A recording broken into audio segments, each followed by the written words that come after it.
সুপ্রিয় শিক্ষার্থীরা, আশা করি তোমরা সৃষ্টিকর্তার কৃপায় সবাই ভালো আছো। বাড়িতে স্বাস্থ্যবিধি মেনে অনলাইনে ক্লাসগুলি নিয়মিত দেখছো এবং আত্মস্থ করছো। আর আমিও আজকে তোমাদের জন্য এই অনলাইন ক্লাসের ধারাবাহিকতায় দশম শ্রেণীর বাংলা ব্যাকরণের পঞ্চম অধ্যায়ের প্রথম পরিচ্ছেদ বাক্য প্রকরণ নিয়ে আজকে আলোচনা করব। তাহলে বন্ধুরা, তোমরা সবাই খাতা কলম নিয়ে বসে পড়ো। শিক্ষার্থী বন্ধুরা, বাক্য প্রকরণ পড়তে গেলে আমরা এই পাঠ থেকে কি কি শিখতে পারবো সেই শিখন ফলটা আমরা আগে একটু দেখে নেই। চলো, প্রথমে আমরা বাক্য কি, বাক্যের সংজ্ঞা বলতে পারবো। তারপর দেখো বাক্যের গুণ বা বৈশিষ্ট্য, বাক্যের অংশ, বাক্যের প্রকারভেদ সম্পর্কে ধারণা লাভ করতে পারবো। 3 নম্বরে দেখো বাক্যের রূপান্তর করতে পারবো। তাহলে আমরা এই জিনিসগুলো সম্পর্কে এই পাঠ থেকে ধারণা লাভ করব। প্রথমে আমরা বাক্য কি, বাক্যের ভাষার মূল উপকরণ হচ্ছে বাক্য। প্রথমে আমরা জানবো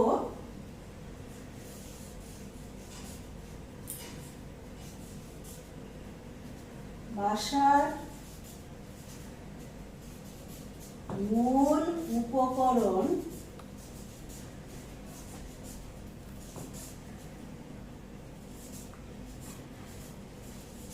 হচ্ছে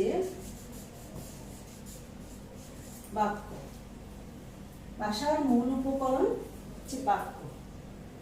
তারপর আমরা বাক্যের সংজ্ঞা নিয়ে আলোচনা করব। সুবিন্যস্ত পদসমষ্টির দ্বারা যদি বক্তার মনোভাব সম্পূর্ণরূপে প্রকাশিত হয় তাকে বাক্য বলে।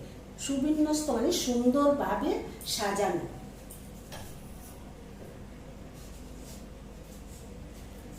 সুবিন্যস্ত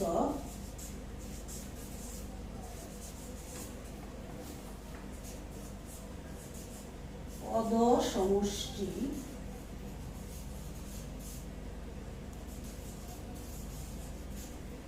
দ্বারা কোনো বিষয়ে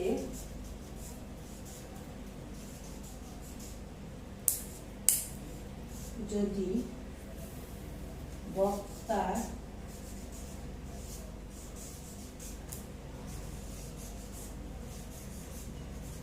মনোভাব সম্পূর্ণরূপে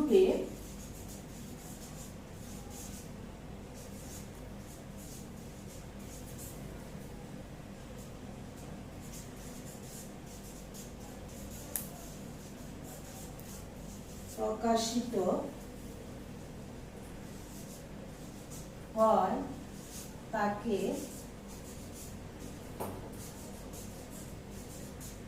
বাক্য বলে। সুবিন্যস্ত পদসমষ্টি দ্বারা বাক্যের অন্তর্গত শব্দগুলাকে বলা হয় পদ।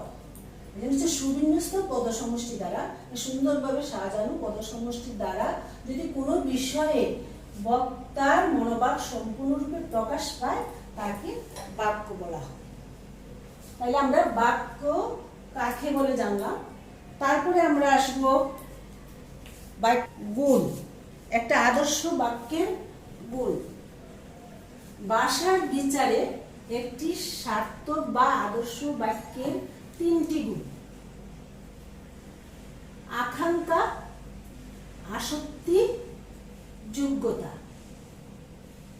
ভাষার বিচারে একটি সার্থক বাক্যের 3টি গুণ: আকাঙ্ক্ষা, আসক্তি, যোগ্যতা। আকাঙ্ক্ষা বলতে কি বোঝো? বাক্যে এক পদের পর অন্য পদ শোনার যে ইচ্ছা, তাই হচ্ছে আকাঙ্ক্ষা। একটা বাক্য বলার পর যদি আমাদের মনে আরো কিছু শোনার আকাঙ্ক্ষা থেকে যায়, তখনই সেটাকে বলা হয় আকাঙ্ক্ষা। যেমন চন্দ্র পৃথিবীর চারদিকে, চন্দ্র পৃথিবীর চারদিকে, এই বাক্যটা বলে আমরা আর কিছু বললাম না, তখন আমাদের মনে ইচ্ছা যাবে যে এরপরে কি, চন্দ্র পৃথিবীর চারদিকে এরপরে কি। এই যে ইচ্ছা জাগে, এক পদের পর আরেক পদ শোনার যে ইচ্ছাটা জাগে, এই ইচ্ছাটাই হচ্ছে আকাঙ্ক্ষা। আমি বললাম যে আমি হাত মুখ ধুয়ে, তখন তোমাদের মনে ইচ্ছা থাকবে যে আপা হাত মুখ ধুয়ে কি করবে। এই যে ইচ্ছা, এই ইচ্ছাটাই হচ্ছে আকাঙ্ক্ষা। আমি যদি বলতাম যে আমি হাত মুখ ধুয়ে পড়তে বসবো বা আমি হাত মুখ ধুয়ে ভাত খাবো, তাহলে কিন্তু তোমাদের মনে আরো কিছু জানার ইচ্ছা জাগতো না।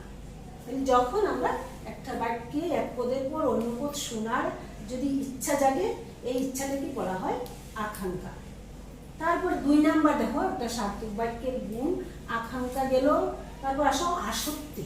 এটা কিন্তু আসক্তি নয়, আসক্তি।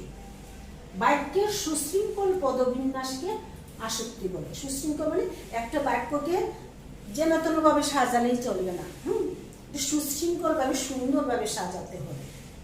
আমি ভাত খাই, এটা না বলে আমি খাই আমি ভাত বললে হবে, সুন্দরভাবে সাজানো হবে না। কাজেই সুশৃঙ্খল পদবিন্যাস, সুন্দরভাবে সাজানো, এই বাক্যের সুশৃঙ্খল পদবিন্যাসকে আসক্তি বলে। যেমন একটা উদাহরণ দিলে তোমাদের ক্লিয়ার হবে। কাল বিতরণী হবে উৎসব, স্কুলে আমাদের পুরস্কার অনুষ্ঠিত। এটা দিয়ে কি মানে বাক্যের অর্থটা ভালোভাবে বোঝা যায়নি। কেন বোঝা যায়নি? সুন্দরভাবে সাজানো হয়নি, সুন্দরভাবে পদবিন্যাস করা হয়নি বাক্যের। তাইলে আমরা যদি বলি যে এই বাক্যটাকে সাজিয়ে, সুন্দরভাবে সাজিয়ে আমরা যদি বলি যে আমাদের কাল আমাদের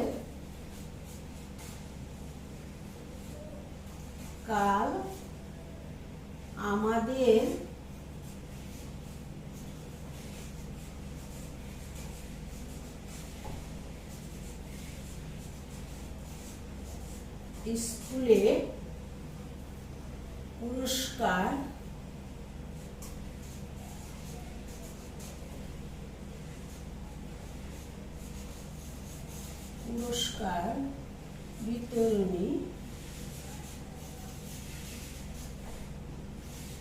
বিতরণী উৎসব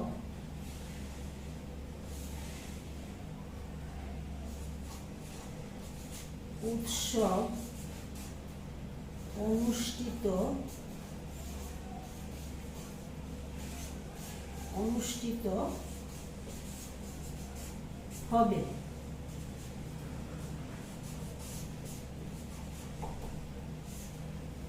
তাইলে আমরা এই বাক্যটা এলোমেলো ভাবে ছিল, সুন্দরভাবে সাজানো ছিল না।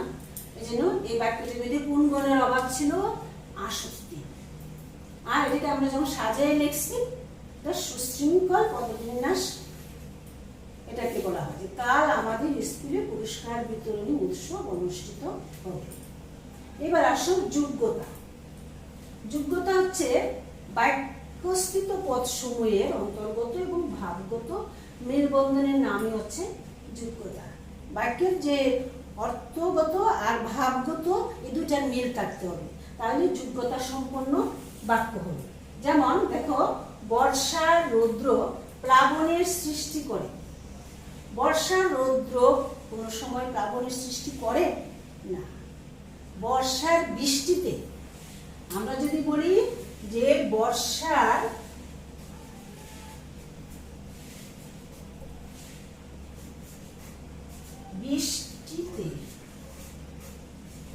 বৃষ্টিতে প্লাবনের সৃষ্টি করে, তাইলে এটা বাক্যের অর্থগত এবং ভাবগত মিল হবে। নাহলে উপরের যেই বাক্যটা আছে, বাক্যটা ঠিকই আমরা গঠন করছি যে বর্ষা রৌদ্র প্লাবনের সৃষ্টি করে, কিন্তু এটার ভাবগত মিল নাই, অর্থগত আর ভাবগত মিল নাই। কেননা রৌদ্র কোনো সময় বন্যার বা প্লাবনের সৃষ্টি করে না, তাহলে এটার ভাবগত, অর্থগত আর ভাবগত মিল নেই।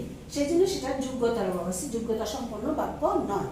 আমি কি বর্ষার বৃষ্টিতে প্লাবনের সৃষ্টি করে, সেটা হচ্ছে অর্থগত এবং ভাবগত মিল আছে। তাহলে এই বাক্যটা, নিশ্চিত বাক্যটা হচ্ছে যোগ্যতা সম্পন্ন বাক্য। তাহলে আমরা ভাষার বিচারে একটি সার্থক বাক্যের 3টি গুণ আকাঙ্ক্ষা, আসক্তি, যোগ্যতা সম্পর্কে আমরা ধারণা লাভ করলাম। এখন আমরা বাক্যের 3টা গুণ, আকাঙ্ক্ষা, আসক্তি, যোগ্যতা। এই যোগ্যতার সাথে সম্পর্কিত বিষয় নিয়ে আমরা আলোচনা করব। বাক্যের যোগ্যতার সাথে সম্পর্কিত বিষয় নিয়ে আমরা আলোচনা করব। 6টি বিষয় আছে আমাদের পাঠ্য বইয়ে। প্রথমে হচ্ছে 1 নাম্বার, দেখো, রীতিসিদ্ধ অর্থবাচকতা। রীতিসিদ্ধ অর্থবাচকতা বা প্রচলিত অর্থের শব্দ ব্যবহার। রীতিসিদ্ধ অর্থবাচকতা মানে হচ্ছে প্রচলিত অর্থে ব্যবহার শব্দের। যেমন একটা উদাহরণ দিলে তোমাদের ক্লিয়ার হবে। বাধিত, আমরা ব্যাকরণের প্রকৃতি প্রত্যয় অনুযায়ী সমাস যুগে আমরা শব্দ ব্যবহার করি, শব্দ গঠিত হয়। কিছু কিছু শব্দ আছে আমরা ব্যাকরণগত অর্থ ব্যবহার না করে আমরা প্রচলিত অর্থের উপর গুরুত্ব দিই। যেগুলো প্রচলিত অর্থে ব্যবহৃত হয় সেগুলোই আমরা ব্যবহার করি, যেটা জনগণ বুঝতে পারে। যেমন বাধিত, বাধিত প্রকৃতি প্রত্যয়জাত বা ব্যাকরণগত অর্থ হচ্ছে বাদ যুগ ইত। ইতটা হচ্ছে প্রত্যয়।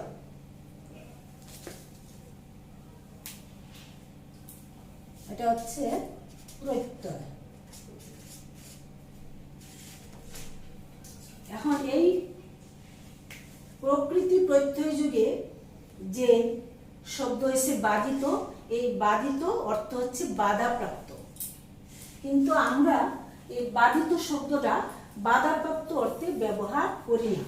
আমরা বেশিরভাগ, যেমন আমাদের দরখাস্ত লিখতে গেলে আমরা লিখি যে বাধিত থাকবো, এটা কি বাধাপ্রাপ্ত অর্থে ব্যবহৃত করি? না, আমরা কৃতজ্ঞ বা অনুগৃহীত বা কৃতজ্ঞ থাকবো সেই অর্থে ব্যবহার করি। সেটা হচ্ছে প্রচলিত অর্থ। রীতিসিদ্ধ বা প্রচলিত অর্থ হচ্ছে আমরা বাধিত অর্থ, অনুগৃহীত বা কৃতজ্ঞ, সেটা সেই অর্থে ব্যবহার করলেই সবাই বুঝতে পারবে। আর যেটা সবাই বুঝতে পারে পড়া মাত্র, সেটাই যোগ্যতা সম্পূর্ণ বাক্য। কাজে কোনো কোনো ক্ষেত্রে দেখা যায় যে ব্যাকরণগত অর্থ অনুযায়ী ব্যবহার করলে সেটা সকলে বুঝে না এবং অন্য অর্থ হয়ে যায়। কাজেই আমরা যেটা প্রচলিত অর্থ সবাই বুঝে, যে বাধিত মানে কৃতজ্ঞ, সেটাই বুঝে সবাই, তাহলে রীতিসিদ্ধ অর্থটাই সেক্ষেত্রে আমরা ব্যবহার করব। যেমন বাসি, বাসি ব্যাকরণগত অর্থ বাস যুগ ই প্রত্যয়। এই প্রত্যয় অনুযায়ী হচ্ছে বাঁশ দিয়ে বানানো সব কিছুকেই বাঁশি বলা হয়। আমরা যদি প্রকৃতি প্রত্যয় অনুযায়ী অর্থ ব্যবহার করি, তাহলে বাঁশি মানে বাঁশ দিয়ে বানানো যা কিছু আছে, যেমন ঝুড়ি, লাঠি, জোয়াল, এগুলো সব কিছুই বাঁশি। আসলে কি আমরা বাঁশি সেই অর্থে ব্যবহার করি? না। যদি করতাম তাহলে সব কিছুকেই বাঁশি বলা হতো। আমরা একটা নির্দিষ্ট বাদ্যযন্ত্রের নাম। রীতিসিদ্ধ অর্থে বাঁশি হচ্ছে একটা নির্দিষ্ট বাদ্যযন্ত্র, সেই অর্থে আমরা ব্যবহার করি। এগুলো রীতিসিদ্ধ অর্থবাচকতা। তারপর দেখো দুর্বুদ্ধতা। দুর্বুদ্ধ হচ্ছে প্রচলিত, অপ্রচলিত, দুর্বুদ্ধ শব্দ যদি আমরা বাক্যে ব্যবহার করি আর পাঠক না বুঝতে পারে, অপ্রচলিত দুর্বুদ্ধ শব্দ ব্যবহার করলে বাক্যের যোগ্যতা হারায়। তাহলে দুর্বুদ্ধতা, যেমন একটা উদাহরণ দিয়ে তোমাদেরকে ক্লিয়ার করে দেই। তুমি আমার সঙ্গে প্রপঞ্চ করেছ। এই যে প্রপঞ্চ, এটা একটা কঠিন শব্দ, অনেকে এটার অর্থ বুঝে না। প্রপঞ্চ মানে চালাকি, চালাকি বা চাতুরি, চাতুরিও বলতে পারো, চাতুরি। তাহলে তুমি আমার সঙ্গে প্রপঞ্চ করেছো না বলে আমি যদি বলি যে তুমি আমার সঙ্গে চালাকি করেছো বা চাতুরি করেছো, তাহলে সবাই বুঝবে বাক্যটা। আর প্রপঞ্চ বললে, তুমি আমার সঙ্গে প্রপঞ্চ করেছো বললে অনেকেই এই বাক্যটা বুঝবে না, অনেকের কাছে দুর্বুদ্ধ মনে হবে। আর যখনই বাক্যটা দুর্বুদ্ধ মনে হবে, তখনই বাক্যে যোগ্যতা হারাবে। 3 নাম্বার, উপমার ভুল প্রয়োগ। আমরা সঠিকভাবে উপমা না দিতে পারলে বাক্যে যোগ্যতা হারায়। সঠিক উপমা দিতে হবে। যেমন আমার হৃদয় মন্দিরে আশার বীজ উক্ত হলো। আমার হৃদয় মন্দিরে আশার বীজ উক্ত হলো।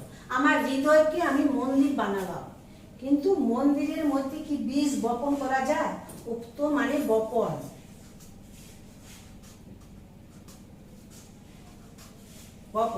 তাইলে আমার হৃদয় মন্দিরে আশার বীজ মানে বীজ বপন করা যায় না। কেননা মন্দিরে কখনো বীজ বপন করা যায় না। আমি যদি লিখতাম যে আমার হৃদয় মন্দির না লিখে আমি যদি লিখতাম ক্ষেত্রে আশার বীজ উক্ত হলো, তাহলে সেটা উপমাটা সঠিকভাবে প্রয়োগ করা হতো যে আমার হৃদয় ক্ষেত্রে আশার বীজ উক্ত হলো। ক্ষেত্রে বীজ বপন করা যায়, তাহলে উপমা আমার সঠিকভাবে দিতে হবে। আমি এটা লিখতে পারতাম এভাবে যে আমার হৃদয় মন্দিরে আশার ঘন্টা বেজে উঠলো, মন্দিরে ঘন্টা বাজে, সেই জন্য আমি লিখতে পারতাম এই কথা যে আমার হৃদয় মন্দিরে আশার ঘন্টা বেজে উঠলো, তাইলে সেটা যোগ্যতা সম্পূর্ণ বাক্য হতো, উপমার সঠিক প্রয়োগ করা হতো। এখানে উপমার সঠিক প্রয়োগ হয়নি, কাজেই সেটা যোগ্যতা হারিয়েছে। 4 নম্বরে আসো। বাহুল্য দোষ হচ্ছে প্রয়োজনের অতিরিক্ত শব্দ ব্যবহার করলে বাহুল্য দোষ ঘটে এবং বাক্যের যোগ্যতা হারায়। উদাহরণ যেমন বিদ্যালয়ের সকল ছাত্ররা উপস্থিত আছে, সকল বহুবচন, ছাত্ররা বহুবচন। এখন এখানে আমরা যদি বলি বিদ্যালয়ের সকল, দুইটা বহুবচন বলার দরকার নেই, তাহলে আমাদের যোগ্যতা হারাবে, বাক্যে বাহুল্য দোষ ঘটবে। বিদ্যালয়ে সকল ছাত্র রা বাদ দিয়ে দিতে হবে, আর যদি সকল বাদ দিই তাহলে বিদ্যালয়ে ছাত্ররা উপস্থিত আছে, এইভাবে আমাদের বলতে হবে। 5 নম্বর বাগধারার শব্দ পরিবর্তন। বাগধারা হচ্ছে একটি ভাষার ঐতিহ্য, একটি ভাষার ইতিহাসকে বহন করে, কাজেই বাগধারার কে আমরা যথেচ্ছভাবে মনের ইচ্ছা মতো ব্যবহার করতে পারবো না। যে অর্থে ব্যবহৃত হয়েছে সেই অর্থে আমরা ব্যবহার করতে হবে। যেমন অরণ্যেরুদন, এর অর্থ নিষ্ফল আবেদন, এর পরিবর্তে যদি বনে ক্রন্দন বলা হয় তবে বাগধারাটি তার যোগ্যতা হারাবে। 6 নম্বর গুরুচণ্ডালী দোষ। তৎসম এবং দেশীয় শব্দের মিলনে গুরুচণ্ডালী দোষ সৃষ্টি হয়। যেমন তৎসম শব্দ শব্দাহ, মরাপুরা হচ্ছে দেশীয় শব্দ। এখন আমি তৎসম শব্দ থেকে একটা শব্দ নিলাম সব, মরাপুরা থেকে একটা নিলাম পুরা, সব পুরা লিখলাম। সব পুরা লিখলে তার গুরুচণ্ডালী দোষ সৃষ্টি হবে এবং বাক্যের যোগ্যতা হারাবে। আমরা বাক্যের সংজ্ঞা গেল, বাক্যের গুণ বা বৈশিষ্ট্য গেল, এবার আমরা বাক্যের অংশ নিয়ে আলোচনা করব। বাক্যের 2টি অংশ, একটা উদ্দেশ্য আর একটা হচ্ছে বিধেয়। বাক্যে যার সম্পর্কে কিছু বলা হয় তাকে উদ্দেশ্য বলে, আর উদ্দেশ্য সম্পর্কে যা বলা হয় তাকে বলা হয় বিধেয়। যেমন সুমন ভাত খায়, সুমন সম্পর্কে বলা হয়েছে, যার সম্পর্কে বলা হয়েছে সে হচ্ছে উদ্দেশ্য। সুমন সম্পর্কে বলা হয়েছে সুমন ভাত খায়, সুমন উদ্দেশ্য, আর যার সম্পর্কে কিছু বলা হয়েছে সেটা হচ্ছে বিধেয়। ভাত খায় সুমন সম্পর্কে বলা হয়েছে, তাহলে ভাত খায় হচ্ছে বিধেয়। গাড়ি চলে, গাড়ি উদ্দেশ্য আর চলে হচ্ছে বিধেয়। এখন এই উদ্দেশ্যটাকে আবার 2 ভাগে ভাগ করছি, সরল উদ্দেশ্য এবং সম্প্রসারিত উদ্দেশ্য। সরল উদ্দেশ্য হচ্ছে একটি মাত্র পদ বিশিষ্ট কর্তৃপদকে বলা হয় সরল উদ্দেশ্য। যেমন সুমন ভাত খায়, এখানে একটি মাত্র পদ আছে কর্তা। গাড়ি চলে, একটি মাত্র পদ আছে কর্তা, একটি মাত্র পদ বিশিষ্ট কর্তৃপদকে সরল উদ্দেশ্য বলে। আর সরল উদ্দেশ্য এই কর্তৃপদের সাথে যদি বিশেষণাদি যুক্ত হয় তখন তাকে বলা হয় সম্প্রসারিত উদ্দেশ্য। যেমন গাড়ি চলে, নতুন জীব গাড়ি চলে। তাহলে গাড়ি উদ্দেশ্য, এটার সাথে বিশেষণ আদি যোগ করা হয়েছে। বিশেষণ কিরকম গাড়ি চলে? নতুন জীব গাড়ি চলে। তাইলে এখানে কর্তৃ একটি মাত্র পদ বিশিষ্ট কর্তৃপদের সাথে যদি বিশেষণাদি পদ যোগ করা হয় তখন তাকে বলা হয় সম্প্রসারিত উদ্দেশ্য। আবার বিধেয়েরও সম্প্রসারণ হয়, যেমন গাড়ি চলে, এখন চলে হচ্ছে বিধেয়, মানে দ্রুত চলে, গাড়ি দ্রুত চলে, তাহলে বিধেয়েরও সম্প্রসারণ হলো।